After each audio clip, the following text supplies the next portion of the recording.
श्रीमद् वाल्मीकि रामायण बालकांड 46वां सर्ग। जय सिया राम। पुत्र वध से दुखी दिति का कश्यप जी से इंद्रहंता पुत्र की प्राप्ति के उद्देश्य से तप के लिए आज्ञा लेकर कुशप्लव में तप करना, इंद्र द्वारा उनकी परिचर्या तथा उन्हें अपवित्र अवस्था में पाकर इंद्र का उनके गर्भ के 7 टुकड़े कर डालना। अपने उन पुत्रों के मारे जाने पर दिति को बड़ा दुख हुआ। वे अपने पति मरीचि नंदन कश्यप के पास जाकर बोली, भगवान, आपके महाबली पुत्र देवताओं ने मेरे पुत्रों को मार डाला, अतः मैं दीर्घ काल की तपस्या से उपार्जित एक ऐसा पुत्र चाहती हूं जो इंद्र का वध करने में समर्थ हो। मैं तपस्या करूंगी, आप इसके लिए मुझे आज्ञा दें और मेरे गर्भ में ऐसा पुत्र प्रदान करें जो सब कुछ करने में समर्थ तथा इंद्र का वध करने वाला हो। उनकी यह बात सुनकर महातेजस्वी मरीचि नंदन कश्यप ने उस परम दुखिनी दिति को इस प्रकार उत्तर दिया, तपोधने, ऐसा ही हो। तुम शौचाचार का पालन करो, तुम्हारा भला हो। तुम ऐसे पुत्र को जन्म दोगी जो युद्ध में इंद्र को मार सके। यदि पूरे 1 सहस्र वर्ष तक पवित्रता पूर्वक रह सकोगी तो तुम मुझसे त्रिलोकीनाथ इंद्र का वध करने में समर्थ पुत्र प्राप्त कर लोगी। ऐसा कहकर महातेजस्वी कश्यप ने दिति के शरीर पर हाथ फेरा, फिर उनका स्पर्श करके कहा, तुम्हारा कल्याण हो। ऐसा कहकर वे तपस्या के लिए चले गए। नरश्रेष्ठ, उनके चले जाने पर दिति अत्यंत हर्ष और उत्साह में भरकर कुशप्लव नामक तपोवन में आई और अत्यंत कठोर तपस्या करने लगी। पुरुष प्रबल श्री राम दिति के तपस्या करते समय सहस्रलोचन इंद्र विनय आदि उत्तम गुण संपत्ति से युक्त हो उनकी सेवा टहल करने लगे। सहस्राक्ष इंद्र अपनी मौसी दिति के लिए अग्नि, कुशा, काष्ठ, जल, फल, मूल तथा अन्यान अभिलषित वस्तुओं को लाला कर देते थे। इंद्र मौसी की शारीरिक सेवाएं करते, उनके पैर दबाकर उनकी थकावट मिटाते तथा ऐसे ही अन्य आवश्यक सेवाओं द्वारा वे हर समय दिति की परिचर्या करते थे। रघुनंदन, जब सहस्र वर्ष पूर्ण होने में कुल 10 वर्ष बाकी रह गए, तब एक दिन दिति ने अत्यंत हर्ष में भरकर सहस्रलोचन इंद्र से कहा, बलवानों में श्रेष्ठ वीर, अब मेरी तपस्या के केवल 10 वर्ष और शेष रह गए हैं। तुम्हारा भला हो। 10 वर्ष बाद तुम अपने होने वाले भाई को देख सकोगे। बेटा, मैंने तुम्हारे विनाश के लिए जिस पुत्र की याचना की थी, वह जब तुम्हें जीतने के लिए उत्सुक होगा उस समय मैं उसे शांत कर दूंगी। तुम्हारे प्रति उसे बैर भाव से रहित तथा भ्रातृ स्नेह से युक्त बना दूंगी। फिर तुम उसके साथ रहकर उसी के द्वारा की हुई त्रिभुवन विजय का सुख निश्चिंत होकर भोगना। सुरश्रेष्ठ, मेरे प्रार्थना करने पर तुम्हारे महात्मा पिता ने 1000 वर्ष बाद पुत्र होने का मुझे वर दिया है। ऐसा कहकर दिति नींद से अचेत हो गई। उस समय सूर्यदेव आकाश के मध्य भाग में आ गए थे। दोपहर का समय हो गया था। देवी दिति आसन पर बैठी बैठी झपकी लेने लगी। सिर झुक गया और केश पैरों में जा लगे।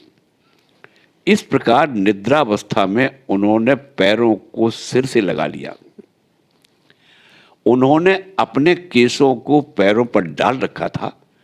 सिर को टिकाने के लिए दोनों पैरों को ही आधार बना लिया था। यह देख दिति को अपवित्र हुई जान इंद्र हंसे और बड़े प्रसन्न हुए। श्री राम फिर तो सतत सावधान रहने वाले इंद्र माता दिति के उदर में प्रविष्ट हो गए और उसमें स्थित हुए गर्भ के उन्होंने 7 टुकड़े कर डाले। तब इंद्र ने उस रोते हुए गर्भ से कहा, भाई मत रो मत रो। परंतु महातेजस्वी इंद्र ने रोते रहने पर भी उस गर्भ के टुकड़े कर डाले। उस समय दिति ने कहा, इंद्र बच्चे को न मारो न मारो। माता के वचन का गौरव मानकर इंद्र सहसा उदर से निकल आए। फिर वज्र सहित इंद्र ने हाथ जोड़कर दिति से कहा, देवी तुम्हारे सिर के बाल पैरों से लगे थे। इस समय तुम अपवित्र अवस्था में सोई थी। यही छिद्र पाकर मैंने इस इंद्रहंता बालक के 7 टुकड़े कर डाले हैं। इसलिए मां तुम मेरे इस अपराध को क्षमा करो। इंद्र द्वारा अपने गर्भ के 7 टुकड़े कर दिए जाने पर देवी दिति को बड़ा दुख हुआ।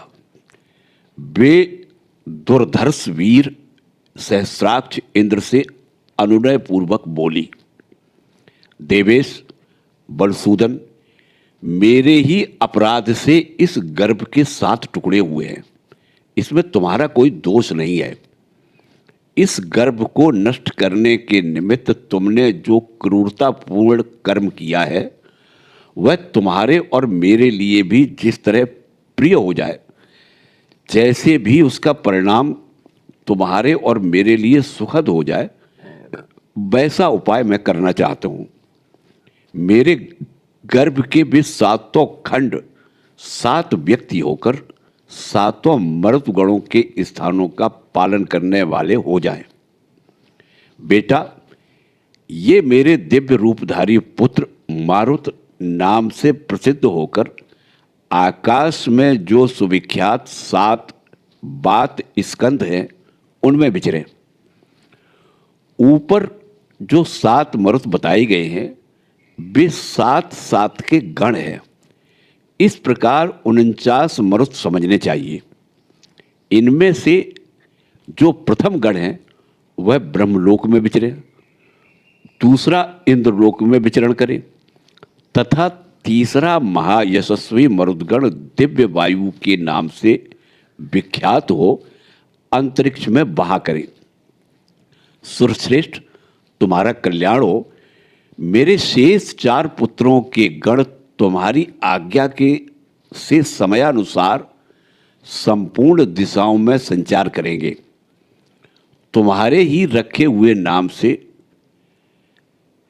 ये सब मारुत कहलाएंगे। मारुत नाम से ही उनकी प्रसिद्धि होगी। दिति का यह वचन सुनकर बल दैत्य को मारने वाले सहस्राक्ष इंद्र ने हाथ जोड़कर यह बात कही, मां तुम्हारा कल्याण हो। तुमने जैसा कहा है वह सब वैसा ही होगा, इसमें संशय नहीं है। तुम्हारे ये पुत्र देवरूप होकर विचरेंगे। श्री राम उस तपोवन में ऐसा निश्चय करके वे दोनों माता पुत्र दिति और इंद्र कृतकृत्य हो स्वर्गलोक को चले गए, ऐसा हमने सुन रखा है। काकुत्स यही वह देश है जहां पूर्व काल में रहकर देवराज इंद्र ने तप सिद्ध दिति की परिचर्या की थी। पुरुष सिंह पूर्व काल में महाराज इक्ष्वाकु के एक परम धर्मात्मा पुत्र थे जो विशाल नाम से प्रसिद्ध हुए। उनका जन्म आलम्बोसा के गर्भ से हुआ था। उन्होंने इस स्थान पर विशाला नाम की पुरी बसाई थी। श्री राम विशाल के पुत्र का नाम था हेमचंद्र, जो बड़े बलवान थे। हेमचंद्र के पुत्र सुचंद्र नाम से विख्यात हुए। श्री रामचंद्र सुचंद्र के पुत्र धूमास्व और धूम्रास्व के पुत्र संजय हुए। संजय के प्रतापी पुत्र श्रीमान सहदेव हुए। सहदेव के परम धर्मात्मा पुत्र का नाम कुशास्व था।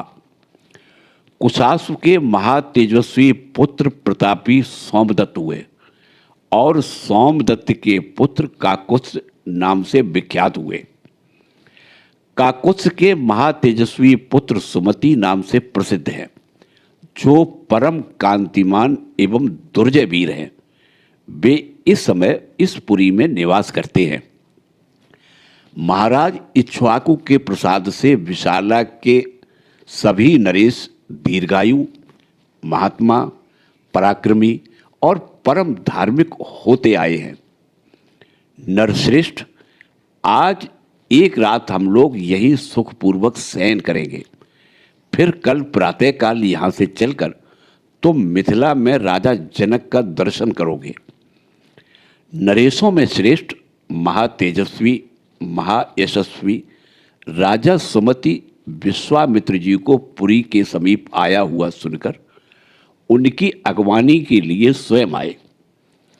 अपने पुरोहित और बंधु बांधवों के साथ राजा ने विश्वामित्र जी की उत्तम पूजा करके हाथ जोड़ उनका कुशल समाचार पूछा और उनसे इस प्रकार कहा, मुने, मैं धन्य हूँ, आपका मुझ पर बड़ा अनुग्रह है, क्योंकि आपने स्वयं मेरे राज्य में पधार कर मुझे दर्शन दिया।